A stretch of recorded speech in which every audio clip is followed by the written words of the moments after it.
Can transfer your data from one PC to another PC. क्या screen share हो गया? Screen दिखाई दे रहा है? मैम। हाँ। Yes. IP stand for internet protocol. IP का काम क्या है? आईपी एड्रेस मैच करना और उसी स्पेसिफिक एड्रेस पे डेटा ट्रांसफर करना है ना। देन आईपी एड्रेस के दो कैटेगरी थे, IPv4 IP address version 4 and IP address version 6। अभी हम जो यूज करते हैं वो वर्जन 4 पे ही हम लोग यूज कर रहे हैं।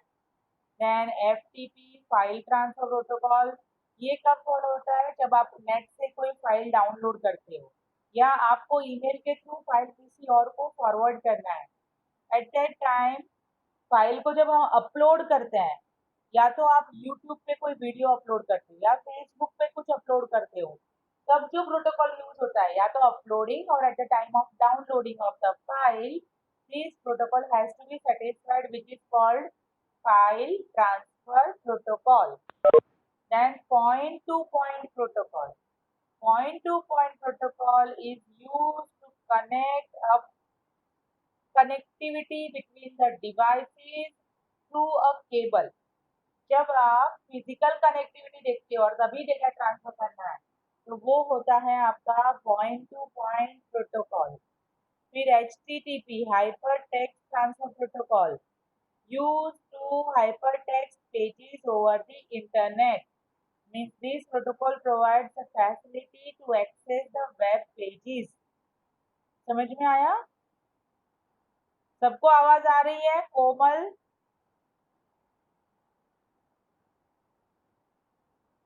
कोमल आवाज आ रही है? कोमल आवाज आ रही है? Yes ma'am.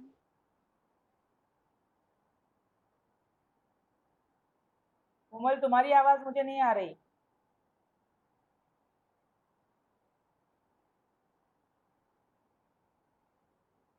ओके।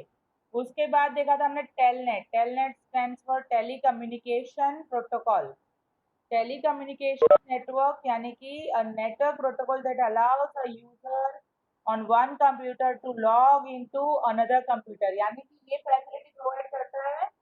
आप मैं यहाँ बैठे बैठे स्कूल का कोई पीसी को मुझे एक्सेस करना है, तो वो कौन से टाइप का प्रोटोकॉल हुआ? कम्युनिकेशन हुआ, टेली कम्युनिकेशन इसको कहते हैं।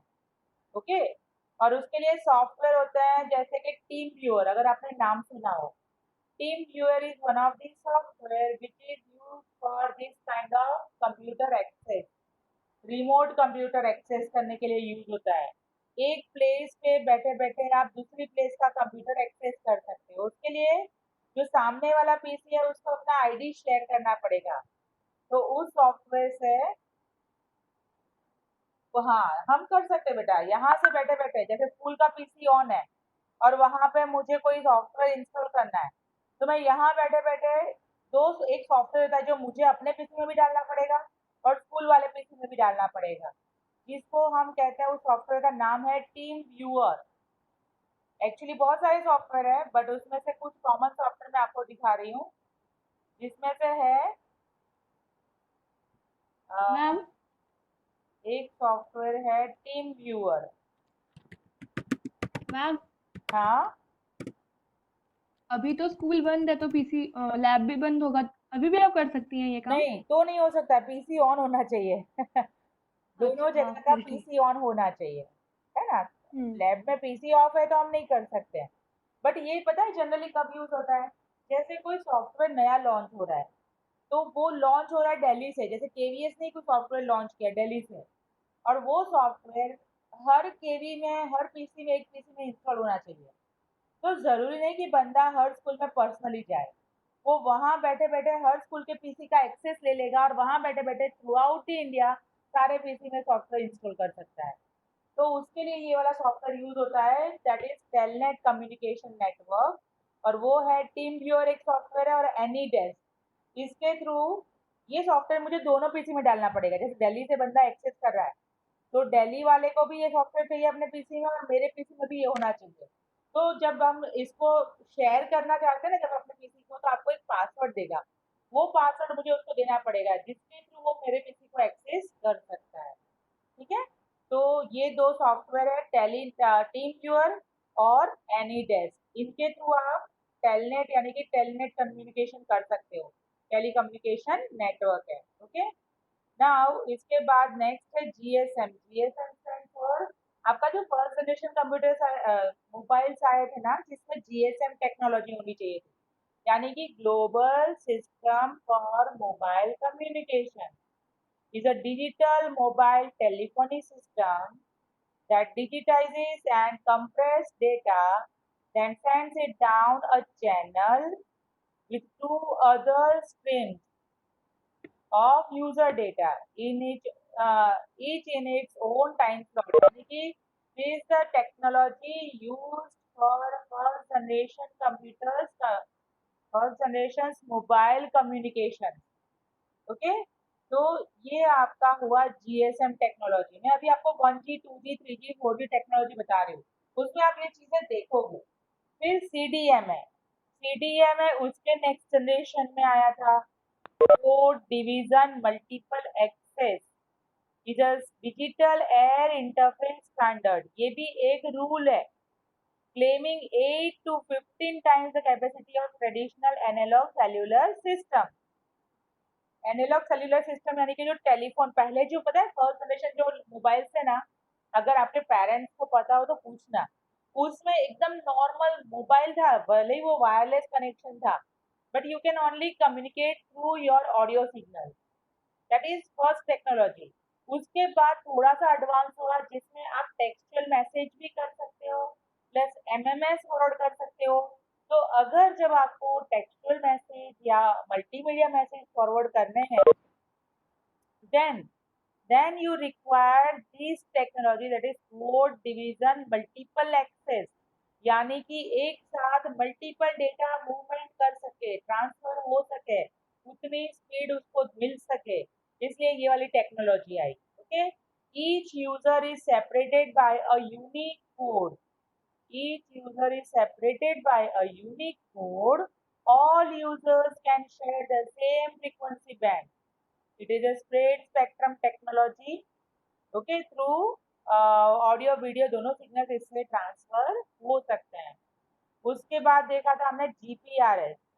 जीपीआरएस फॉर, अच्छा, जीपीआरएस टेक्नोलॉजी से क्या एडवांटेज हुआ, तो you can identify your place of location, आपका मोबाइल किस लोकेशन में है। तभी आप देखना कि जब आप मोबाइल में जिस लोकेशन पे जाओगे ना, तो वो कौन सा टावर एक्सेस करता है, वो लोकेशन देता है।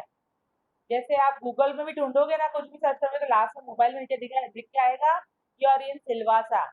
Okay, so this is general packet radio service is a packet switching technology that enables data transfer through cellular network which is wireless, used for mobile internet, MMS and other data communication। Okay, तो ये speed बढ़ाता है, फिर उसका range बढ़ाता है, तो ये GPRS. Then WLL, that is wireless local loop, is a system that connects subscribers to the local telephone station wirelessly। और ये एग्जांपल मैंने उस दिन भी बताया था कि suppose this is our office, ये हमारा ऑफिस है, जहाँ पे फैक्स मशीन है, कोई पीसी है, कोई टेलीफोन लाइन है, जो मेरा कनेक्ट होता है ये एफएससी। एफएससी क्या है, फिक्स सब्सक्राइबर यूनिट, यानी यहाँ पे हो सकता है आपका कनेक्शन बीएसएनएल का है या किसी और का है, या एयरटेल का है, जियो का है, तो वो उससे कनेक्ट होता है। देन वो वायरलेसली कनेक्ट होता है आपके बीटीएस के साथ, यानी बेस स्टेशन कंट्रोलर। ये जो है बेस ट्रांसीवर स्टेशन, ये जो है वो यहाँ से डेटा लेगा, देन वो कम्युनिकेट करेगा आपका यहाँ पे BSc, that is base station control, and वो आगे फॉरवर्ड होगा आपका क्लाउड के साथ। क्लाउड यानी कि जो नेटवर्क जहाँ से डेटा एक्सेस होता है या जहाँ पे डेटा स्टोर होता है, तो यानी यहाँ पे मल्टीपल यूनिट्स कंबाइन होते हैं। तो ये होता है wireless local loop, is a system that connect subscribers to the local telephone station wirelessly. Wireless आपका टेक्नोलॉजी कनेक्ट होता है एक दूसरे से फॉर कम्युनिकेशन, वो होता है आपका वायरलेस लोकल लूप। अब आज हम बात मैम करने जा रहे हैं मोबाइल कम्युनिकेशन टेक्नोलॉजी। यस बोलो। मैम वो जो बेस स्टेशन कंट्रोल होता है हम्म। मैम, वो एयरटेल और जियो सभी का अलग अलग होता है, हाँ, सभी का अलग एक ही अलग होता है बेटा। यस, सभी का अलग अलग होता है। तभी तो आप देखना रेट सबके अलग अलग होते हैं ना। बीएसएनएल का अगर इंटरनेट सर्विस प्रोवाइडर अगर बीएसएनएल है तो उसका रेट अलग होगा। जियो का है तो उसका रेट अलग होगा। कोई प्राइवेट नेटवर्क मैम में जाओगे तो उसका रेट अलग होगा।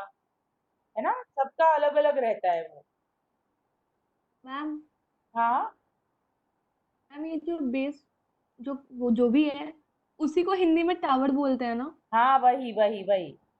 हाँ बेस ट्रांसफर मतलब। स्टेशन ये जो है ना, ये रिसीव भी हम्म। करता है फॉरवर्ड भी करता है, तो वही टावर्स हुए आपके, है ना। हाँ।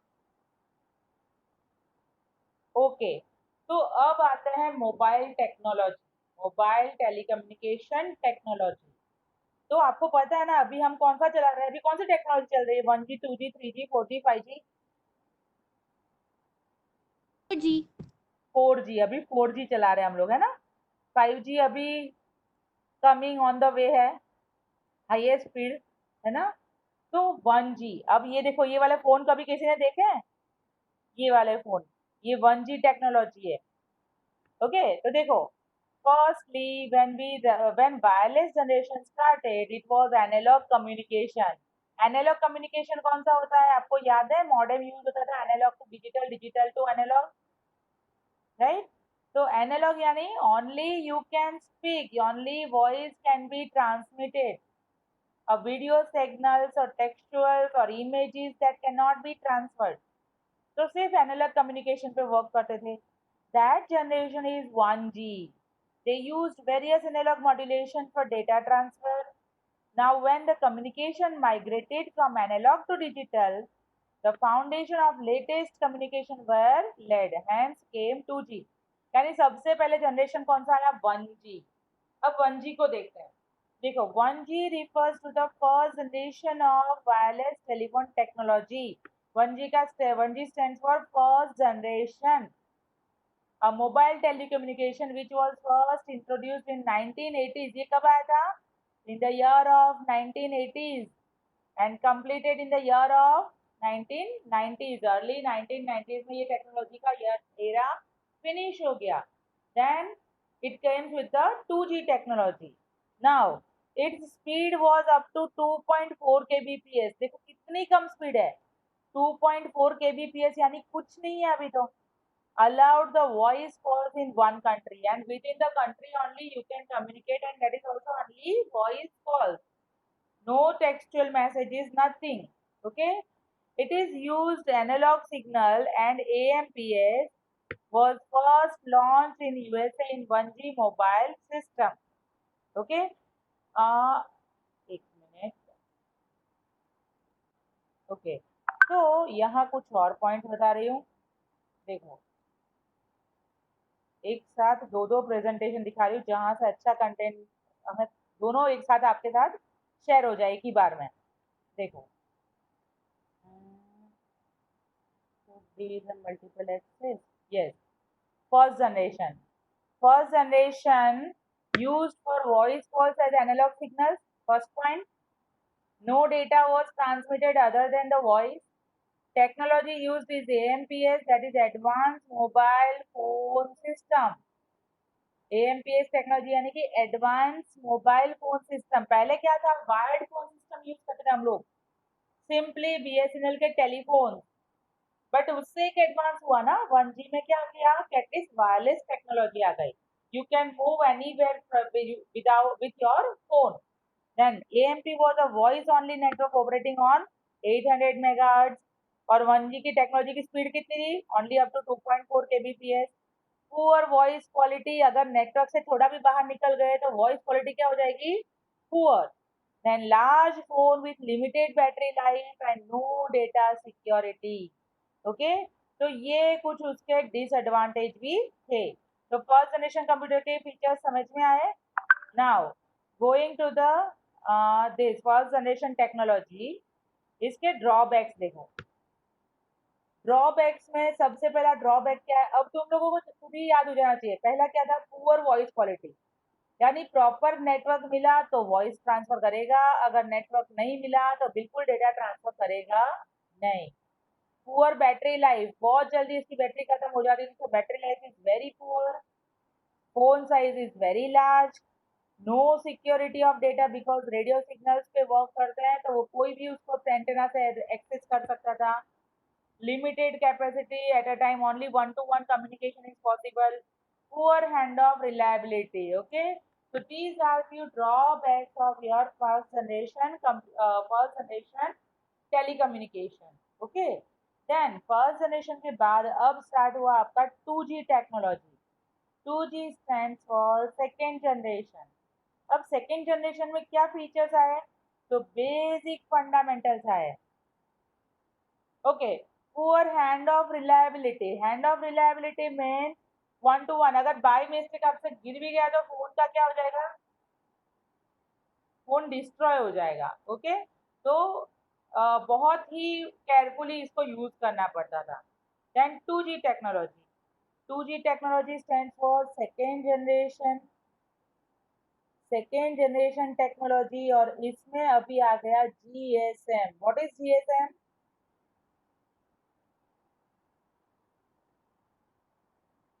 What is GSM? इसीलिए मैंने पहले ही ये याद करा, GSM, global system for mobile communication, a digital mobile telephony system that digitizes and compresses the data। आपको याद है फर्स्ट जी कंप्यूटर जो मोबाइल कम्युनिकेशन है, that works on only analog signals, याद रखना 1G works on only analog signals, 2G uses GSM, and due to GSM, a digital technology is involved in your mobile communication. Okay, so GSM technology was introduced in 2G. Then it was launched in Finland in the year of 1991 and used digital signals. Its data speed was up to 64 kbps. अब याद रखो 1980 से 1990 तक कौन सा technology चला, 1G। 1991 में evolution में आया 2G टेक्नोलॉजी। कौन सी टेक्नोलॉजी, कौन सा इसमें प्रोटोकॉल यूज हुआ, GSM। and due to GSM, these phones are able to work with the digital signals also, while 1G computer works on only analog signals. So, okay, very good. Okay, now 1G technology की speed कितनी थी, only up to 2.4 kbps, very poor technology speed, और वो भी सिर्फ analog signals, no text messages, nothing digital signals. But इससे वो improve होके आ गई आपकी 64 kbps। इसमें स्मॉल kbps लिखा है, इसका मतलब क्या हुआ, kbps stand for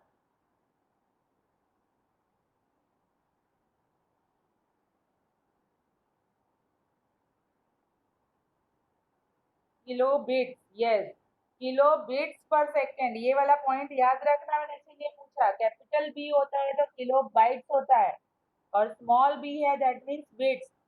64 kbps means kilo bits पर सेकेंड। ओके, नाउ कौन से फीचर्स आए, देखो ये फोन देख के आपको समझ में आ रहा है, ये आपका 1G फोन से है और ये आपके 2G फोन से है। शायद अगर किसी के पापा मम्मी के पास पुराना फोन पड़ा हो तो आप देख सकते हो, ये वाली टेक्नोलॉजी से। इससे हमने क्या स्टार्ट किया था, टेक्सचुअल मैसेजेस आप ट्रांसफर कर सकते थे, मल्टीमीडिया मैसेजेस ट्रांसफर हो सकते थे।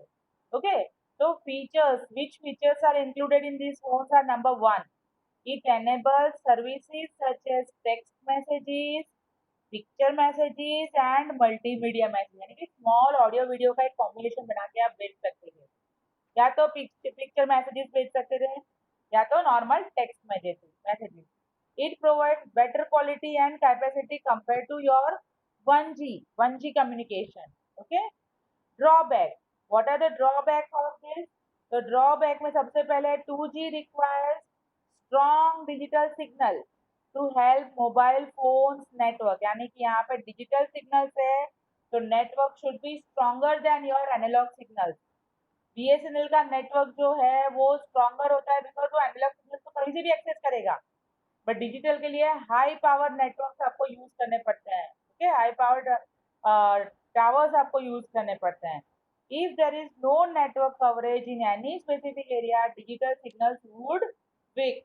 और ये तो आप अभी भी देखते होंगे, हाईवे पर अगर आप फोन लेके जा रहे हो, if you are not in a range of the tower, you won't get any kind of messages. Okay, तो ये डिजिटल सिग्नल्स के ड्रॉबैक में आता है।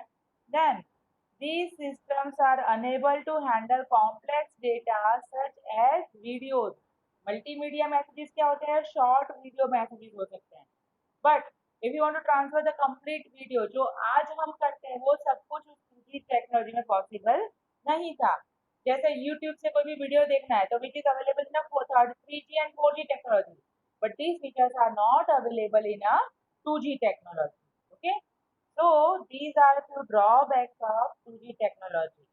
Now going to the next one is 3G technology। 3G technology में क्या नया feature आया?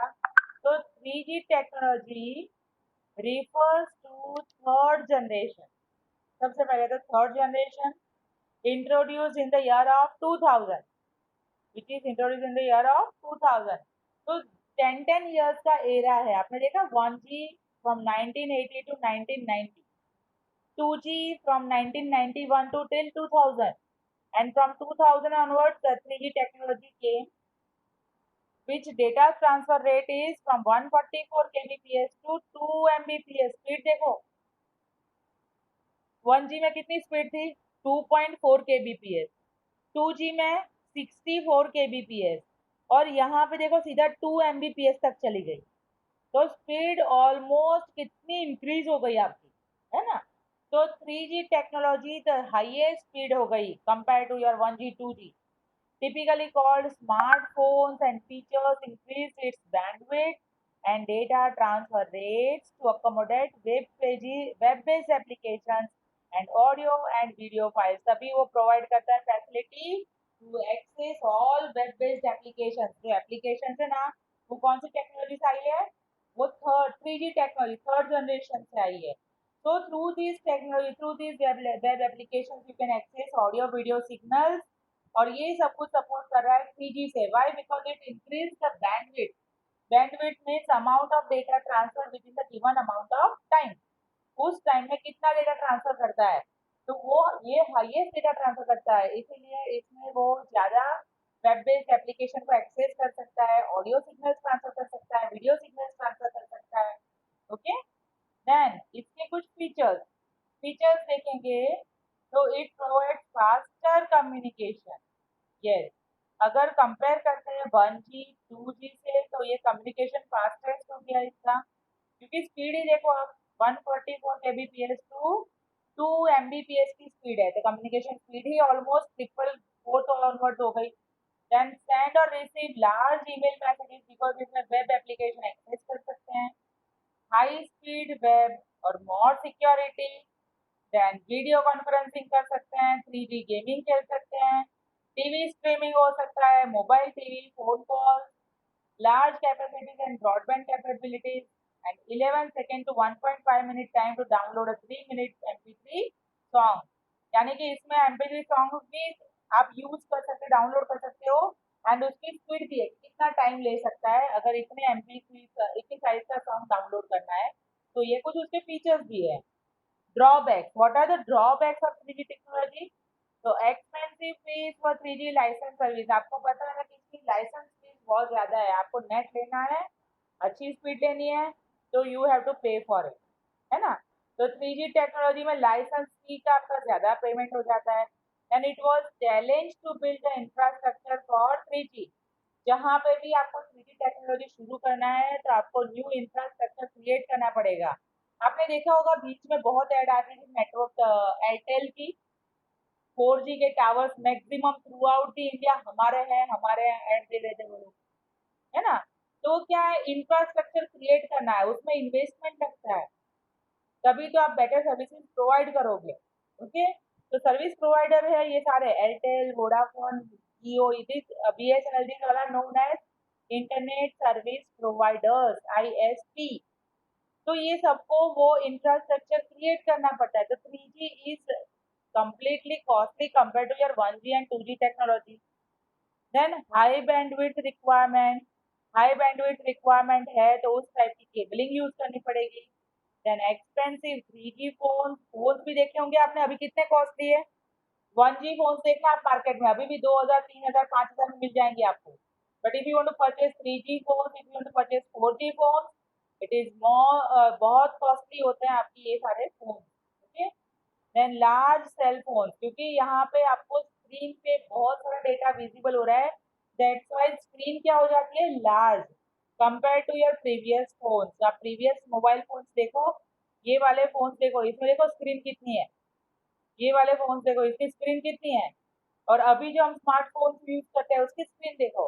Right, because we want to see the large video signals, audio signals, video messages, website, बहुत सारी चीजें हमें इसमें एक्सेस कर सकते हैं। That's why the phones are larger than compare to previous technology. उसके बाद है 4G टेक्नोलॉजी। 3G के बाद आ गया 4G। 4G stands for fourth generation and it is again came into existence from the late 2000s। ये late 2000s कहते हैं लेकिन इंडिया में आते आते इसको बहुत साल लगा है, अभी अभी जस्ट यहाँ तो आया है। अभी 3-4 साल पहले तो हम 3G यूज करते थे, अभी 4G स्टार्ट हुआ है। Okay, now capable of providing 100 Mbps to 1 Gbps speed. उसमें लास्ट स्पीड कितनी थी 3G में, कितनी स्पीड थी, हाईएस्ट स्पीड कितनी थी? Mbps, 2 Mbps, 2 Mbps, right, 2 Mbps तक की स्पीड थी। यहाँ पे directly start from 100 Mbps to 1 Gbps। Okay, one of the basic term used to describe 4G is magic. Magical technology है जो 3G में भी एक्सेस हो सकता है, वो सब 4G में एक्सेसिबल हो गया। ओके, फीचर्स देखो कौन से फीचर्स है। मोबाइल मल्टीमीडिया, मल्टीमीडिया हर एक चीज, कोई चीज ऐसी नहीं है जो नेटवर्क, जो आप लैपटॉप में कर सकते हैं और मोबाइल में नहीं कर सकते हैं। Okay, everything which you can do in your PC that you can perform in your mobile also right now. अगर आपको प्रोग्रामिंग करनी है तो वो भी पॉसिबल है। आपको पता है पाइथन का कौन सा ऐप है मोबाइल में, पाइथन प्रोग्राम एग्जीक्यूशन के लिए कौन सा ऐप है, किसी ने डाउनलोड किया है कभी? एनीवन? यस, py3 और पाइड्रॉइड भी है। पाइड्रॉइड बहुत सारे ऐप है ना। तो आप ट्राई करना, यानी कि ऐसा कोई फीचर नहीं है जो लैपटॉप में हो सकता है और मोबाइल में नहीं हो सकता। तो mobile multimedia, global mobility support, कहीं पे भी जाओ, किसी भी एरिया में जाओ, you are able to access your network. Global mobility support, then integrated wireless solution, then customized personal services, बहुत सारी पर्सनल सर्विसेज अभी तो अवेलेबल है। Then also known as mobile broadband, everywhere. यहाँ पे ब्रॉडबैंड से क्या होता है, आपका फास्टेस्ट कम्युनिकेशन होता है। Okay, then the next generation of wireless technology that promises higher data rate and expanded multimedia services, then are capable of provide speed 100 Mbps to 1 Gbps, high QoS and high security of your data। when you transmitting a data from one device to another device, तो data loss होने का कोई chance नहीं रहता है, properly secure data transmission होता है। then provide any kind of services at any time as per user requirements anywhere। 24/7 अभी तो आप कुछ भी पेमेंट भी कर सकते हो, कुछ भी सर्विसेज एक्सेस कर सकते हो, है ना। तो सर्विसेज प्रोवाइड करता है, more security, high speed, high capacity and low cost पर बिट। अमाउंट तो आपका जो 3G का था वही 4G में भी कंटिन्यू हो रहा है। ओके, तो कॉस्ट पर bit is reduce, but drawback battery usage is more compare to your 1G technology, 2G technology, then hard to implement, then need complicated hardware and expensive equipment required to implement next generation network। 3G का जो mobile होगा वो 4G को support नहीं करेगा, ये देखा है आपने, फेस किया है। मोबाइल की टेक्नोलॉजी बहुत डिपेंड करती है, 3G 4G को सपोर्ट नहीं करेगा, 4G 3G को सपोर्ट कर देगा। हायर लोअर वर्जन को सपोर्ट करता है बट लोअर वर्जन हायर को सपोर्ट नहीं करता है। अब यहाँ पे आते हैं, देखो फर्स्ट जनरेशन में देख लिया, second generation, few measures like simple text messaging were added। 1G में ओनली एनालॉग सिग्नल यानी सिर्फ बातचीत हो सकती थी। 2G में text messages, simple text messages allow किया। New services such as text messaging, packet data और MMS and internet access called ID and also introduced SIM card। SIM card stands for subscriber identity module। यहाँ पे 2G में आपका SIM card introduce हुआ। 1G में याद रखना, 1G में सिम कार्ड भी नहीं था, 2G में सिम कार्ड आया। ओके, तो SIM card is available now, so user can have their own number। then data transfer rate up to 64 kbps देखा हमने। disadvantage was low network range and slow data rate। इसमें data rate क्या था, slow था। then to overcome these two problems, two new networks, that is CDMA, code division multiple access, and edge was introduced। that is edge is enhanced data rate for GSM। यानी second generation से याद रखना, GSM technology introduce हुआ, global system for mobile communication. Okay, then third generation में क्या हुआ, in this generation web browsing, email, video conferencing, video downloading, picture sharing, and other smartphone technologies were introduced। Okay, devices are called smartphones। इसमें जो 3G में जो phone आए उसके बाद उसको कहना स्टार्ट हुआ these are smartphones। 2G में ये सब फीचर्स नहीं थे, so they are not at all smartphones। These are the fastest communication speed from 144 kbps to 2 mbps। high quality voice transmission, supported multimedia transmission, यानी कि मल्टीमीडिया क्या क्या आप ट्रांसमिट कर सकते हो, so you can transfer your video signals, audio signals, okay, then pictures, these all things are possible for communication। then mobile DC or mobile internet is in existence in 3G। then fourth generation, the speed of this generation is from 100 mbps to 1 gbps। speed almost 100 time increase हो गई, कहाँ 2 mbps और कहाँ 1 gbps पहुंच गए। based on LTE advanced, that is long term evolution। Okay, LTE and advanced long term evolution के technology based था। then voice over internet protocol, VoIP is a technology जिसके थ्रू मैं अभी जो बोल रही हूँ आपको सुनाई दे रहा है, right, voice over internet protocol. यानी जब आप अगर व्हाट्सएप से वीडियो कॉल करते हो या स्काइप से वीडियो कॉल करते हो या किसी भी तरह जब आपका वॉइस ट्रांसफर होता है, then which protocol is used, and that is voice over internet protocol, VoIP। better video calling than 3G and video conferencing etc are possible in a fourth generation। and fifth generation is still under construction।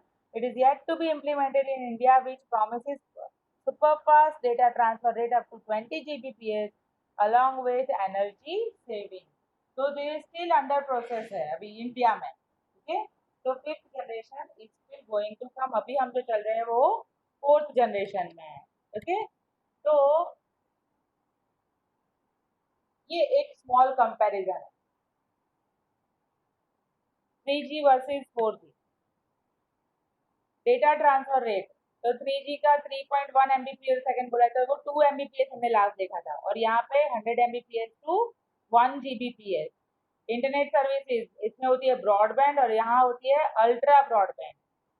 Mobile और TV resolution कितना होता है इसका, 3G का लो था लेकिन 4G का और हाई रिजोल्यूशन हो गया। बैंडविड्थ 5 to 20 मेगाहर्ट्ज, तो ये बैंडविड्थ मिलता है 100 मेगाहर्ट्ज तक।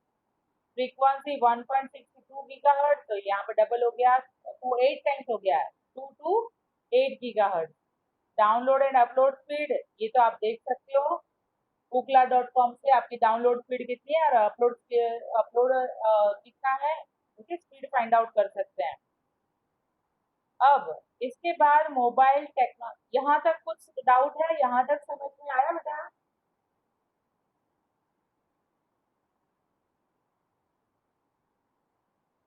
हेलो, यस मैम, समझ में आया। हाँ, एक मैंने ना यहाँ तक का असाइनमेंट, हाफ असाइनमेंट कंप्लीट कर दिया है। तो आज मैं आपको अभी व्हाट्सएप ग्रुप पे भी डाल दूंगी और आपके गूगल क्लासरूम में भी डाल दूंगी, जिसमें 43 क्वेश्चन अभी मैंने किए हैं शॉर्ट कंप्लीट। तो आप उसके थ्रू गो थ्रू करना है ना। जो क्वेश्चन आपको डाउट आ रहा है आप मुझे बताना है, तो मैं उसको फिर से एक्सप्लेन करूँगी और उसमें से ही मैं टेस्ट लूंगी आपको। एटलीस्ट उतने क्वेश्चन आप रेडी करते जाओ। समझ में आया?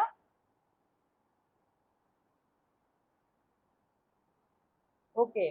अब यहाँ पे ईमेल से पहले एक चीज ये वाला बता दो, मोबाइल प्रोसेसर। मोबाइल में भी प्रोसेसर होता है, राइट? तो मोबाइल प्रोसेसर क्या होता है? It's a brain of smartphone. Mobile processor is a brain of smartphone.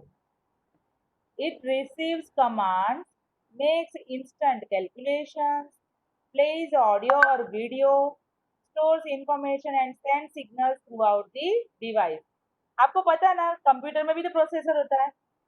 तो processor is a brain of your computer, है कि नहीं? तो प्रोसेसर क्या करता है? आपको फैसिलिटी प्रोवाइड करता है। Processor will provide you the facility that you can work. Either processor क्या करता है, कुछ भी कंप्यूटेशनल वर्क करता है या कुछ भी कंट्रोलिंग वर्क करता है। जैसे कंप्यूटर का प्रोसेसर है, आपको पता होता है होगा कि कंप्यूटर का प्रोसेसर क्या करता है। क्या करता है कंप्यूटर का processor?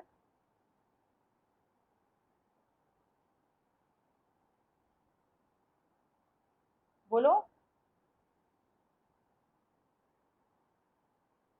Brain of a computer, right. But वो क्या प्रोसेस करता है? इतने सारे लोग ऑनलाइन है। श्रेयांश बताओ, कंप्यूटर का प्रोसेसर क्या करता है? हमने 11th में चैप्टर पढ़ा था, फंडामेंटल ऑफ कंप्यूटर में पहला ही था। सीपीयू। सीपीयू का काम क्या होता है? Classified into two units, AU and CU. ALU and CU. ALU stands for Arithmetical Logical Unit and CU stands for Control Unit. यहाँ पे आपका मोबाइल प्रोसेसर जो है वो दो टाइप में डिवाइड होता है, कम्युनिकेशन प्रोसेसिंग यूनिट और एप्लीकेशन प्रोसेसिंग यूनिट। प्रोसेसर जो है वो दो पार्ट में डिवाइड होता है, ध्यान रखना। मोबाइल में आप दो चीजें कर सकते हो, एक कर सकते हो कम्युनिकेशन, दूसरा कर सकते हैं हम एप्लीकेशन यूज। तो दो टाइप की कैटेगरी हो गई प्रोसेसर की, कौन सी? एक तो कम्युनिकेशन प्रोसेसिंग यूनिट और दूसरा एप्लीकेशन प्रोसेसिंग यूनिट। समझ में आया? अच्छा, आप इसमें अगर कैलकुलेटर यूज करते हो तो वो किसका पार्ट हुआ, कम्युनिकेशन का या एप्लीकेशन का? Education. एप्लीकेशन का, वेरी गुड। अगर आपने कम्युनिकेशन में देना है तो कम्युनिकेशन का कौन सा पार्ट हुआ, कौन सा पार्ट है जो कम्युनिकेशन प्रोसेसिंग यूनिट में आएगा?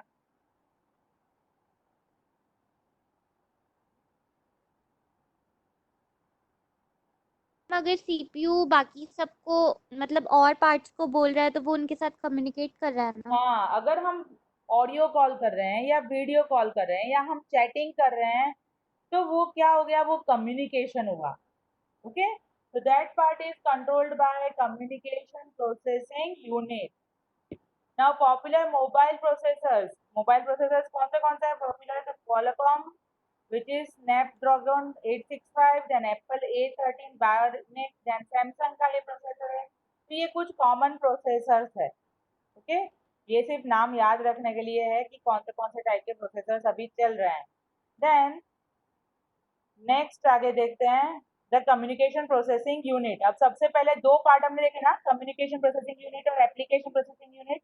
अब हम देख रहे हैं कम्युनिकेशन प्रोसेसिंग यूनिट ये क्या करता है।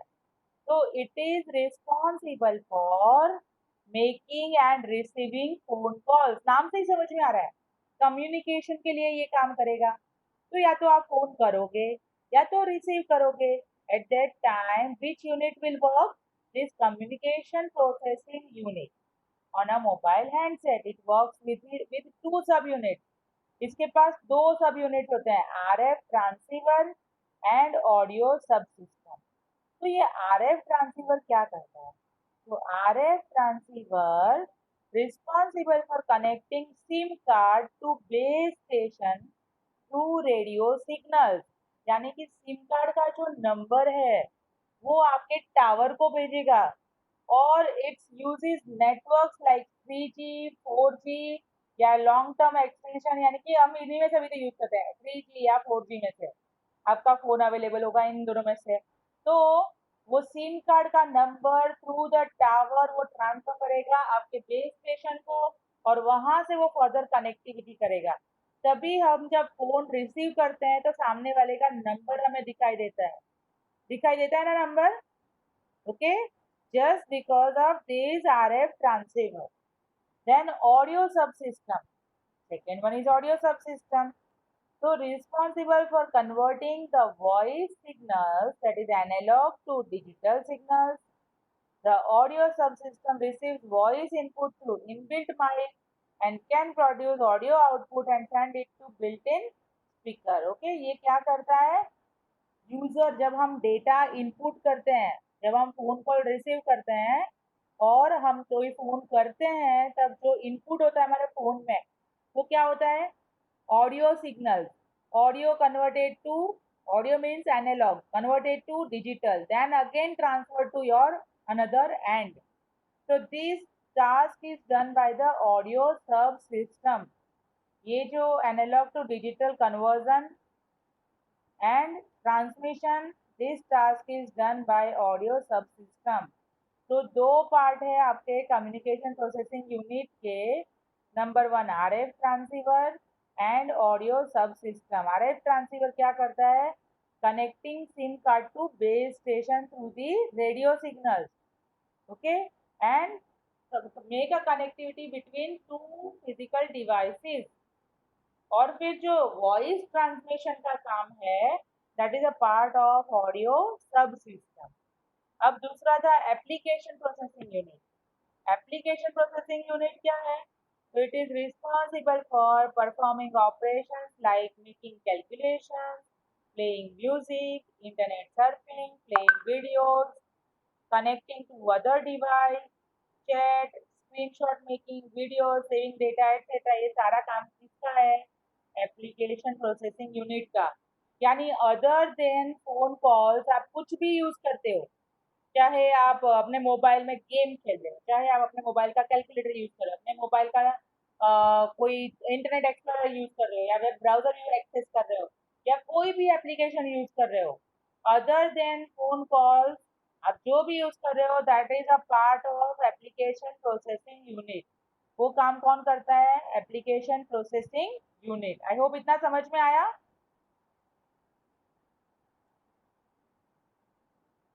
मोबाइल प्रोसेसिंग यूनिट के दो टाइप होते हैं। एक होता है आपका, कौन सा होता है? Communication processing unit. देखो ये रहा, first is communication processing unit and second one is application processing unit. दो पार्ट होते हैं प्रोसेसिंग, मोबाइल प्रोसेसिंग यूनिट के। कम्युनिकेशन प्रोसेसिंग यूनिट का काम होता है a physical connectivity between the two ends for making a call or for receiving a call, और वो SIM card number pass on करता है through radio wave to base station and then there is a physical connectivity, there is a connectivity between two devices, then data can be transferred. और उसी में दो part होते हैं, RF transceiver और एक audio system. Audio subsystem का काम होता है take a data from analog and convert it digital and transfer it to another end. और एप्लीकेशन प्रोसेसिंग यूनिट क्या करता है? तो it is responsible for use of any of the applications other than the call, other than the communication. तो वो होता है आपका एप्लीकेशन प्रोसेसिंग यूनिट। आज इतना ही करते हैं। आज इतना समझ में आया? पहले बेटा मुझे ये बताओ, इतना समझ में आया? Yes ma'am. ओके, अंशिका की आवाज आई मुझे। हर एक की अटेंडेंस अभी ले रही हूँ मैं। अगर आप अपना माइक ऑन करके रिप्लाई दो तभी मैं अटेंडेंस लगाऊंगा, ना आज अटेंडेंस नहीं लगाऊंगी मैं। निवेदिता यस, और रिप्लाई दो। आज का समझ में आया? Yes ma'am. Yes ma'am. Yes Rudra, Nivedita, Komal, और जिगर आवाज नहीं आई?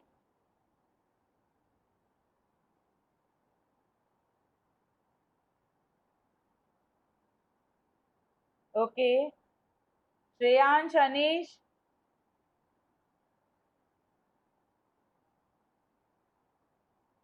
यस।